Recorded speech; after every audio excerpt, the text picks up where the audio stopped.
Good morning, ladies and gentlemen. I am Breareos Kerensky and welcome to the review of The Ghost Blade, Ucast's latest vertical shoot-'em-up for the Dreamcast. Ucast is a small German developer active in the Dreamcast scene, having previously published Dux and Redux on Sega's console.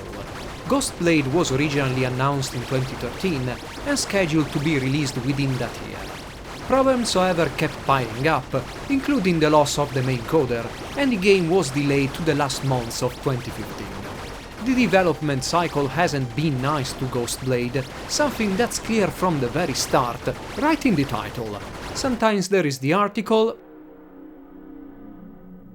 sometimes not. Unfortunately, an article isn't the only problem here, and it's also the smallest. Ghost Blade is short, with an uneven frame rate and simplistic mechanics. 3 heroines stand before Shira, the bad guy of the game, each with her own ship. The 3 ships differ in movement speed and shoot patterns, but share the same screen-clearing bomb, firing and scoring mechanics. The chosen ship can alternate between 2 firing modes. Standard mode has the wider spread. Focus mode increases rate of fire, narrows the spread, and decreases movement speed, making it excellent for dealing with bosses and complex bullet patterns. Destroyed enemies drop golden stars. If enemies are destroyed with the focus shot, they drop tech orbs in addition to the stars. Stars and tech orbs are used as multipliers at the end of a level, along with remaining lives, bombs, and maximum combo reached. The combo is a simple counter of destroyed enemies in a single life. Tech orbs also fill the bomb meter, that rewards players with an extra bomb when full.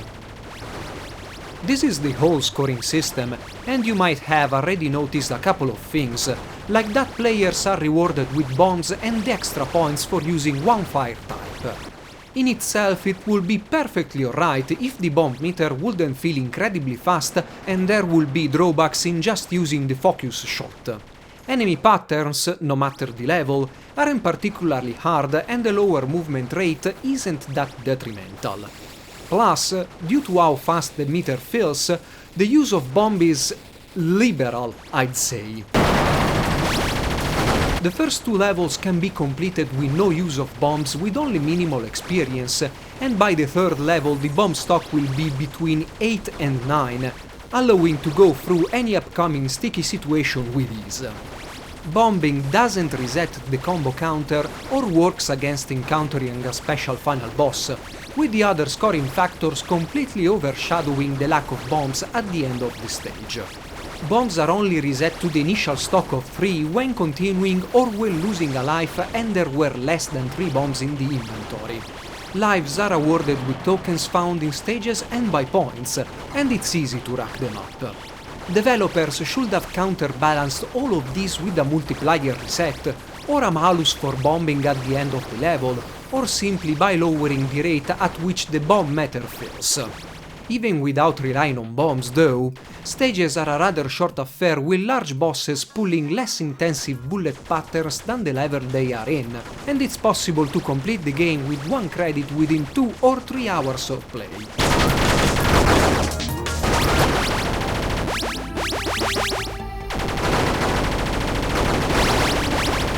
Ghost Blade features 5 stages. Stages have a final boss, but no mid-boss or special encounter in them. In fact, almost every enemy is reused throughout the game. This is a double-edged sword. Enemies are recognized instantly, allowing players to take a precise course of action, but it also creates predictable patterns where the only variable is how many enemies are on screen at once. The very few enemies that create random bullet patterns come off as refreshing, requiring either good reflexes to dodge their fire or prioritize them to avoid confusion. Enemy repetition also make the stages feel the same, with only graphical elements and music to tell them apart.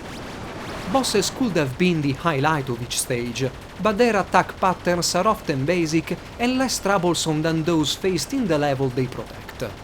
There are only 2 difficulty modes, Normal and Novice. The chief difference is that Novice has autobomb, along with weaker enemies. The three available ships aren't that different between each other, and it won't take long to realize that the Milan, the green ship, allows to hit through bosses easily, making it the most played of the three.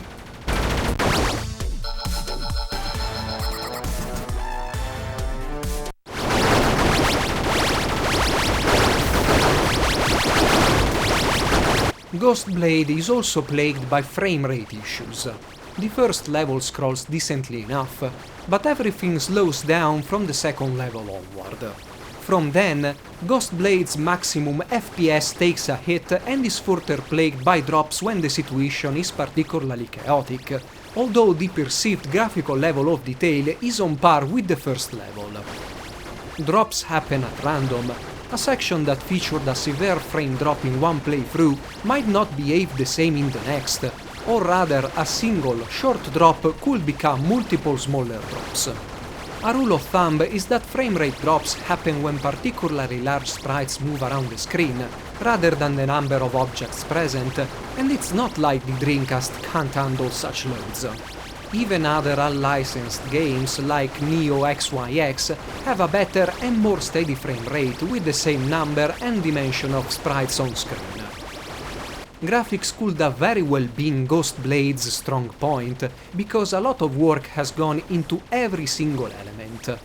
The mechanical design is top-notch, featuring some of the best flying machines in vertical shoot-em-ups. Backgrounds are elaborate but never really interfere with the foreground. Bullets are clearly visible and always on top of everything. Colors are vibrant and give each stage its own distinct graphical feeling.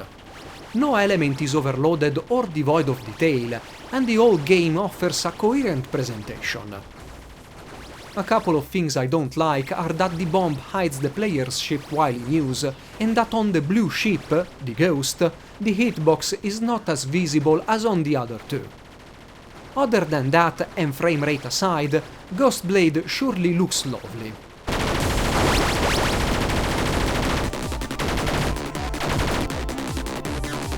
I would like to talk about the music, but it's impossible to hear, and that's with the music louder than the sound effects. However, the soundtrack CD comes to the rescue, and yes, it's the usual techno arrangement typical of Ucast shooters. I can't say I like it, but a few tracks, like the selection screen and stage 1, are well composed and don't rely too much on synthesized noises. The soundtrack might be of someone's liking, but it's not for me.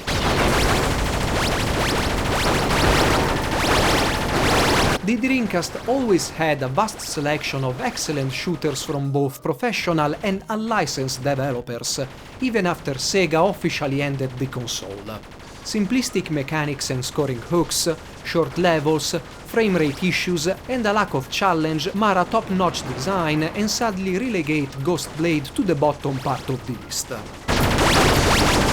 I hope you have enjoyed this review and you stick around for more. Briareos Kerensky, over and out.